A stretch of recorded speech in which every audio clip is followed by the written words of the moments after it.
guys, Snehal Konza. Today I'm going to explain about why do we get farts, hiccups, and burps.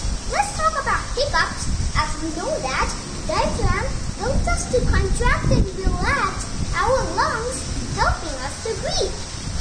Sometimes our diaphragm can get disturbed. It contracts very fast that we get a hiccup. Now, let's talk about burps. While eating, accidentally, we swallow air. The air in our stomach will increase. Then, will go up in our food pipe, and then in our mouth, thus forming a burp. Let's talk about the stinky smell called farts.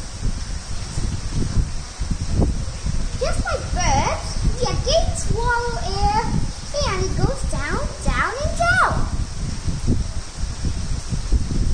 Into a small intestine, then into a large intestine. The good bacteria in the large intestine will break down the food and releasing gases, thus making a fart. Do you know? In all junk foods, there's a sugar called lactose, which makes farts stinky. Now you know the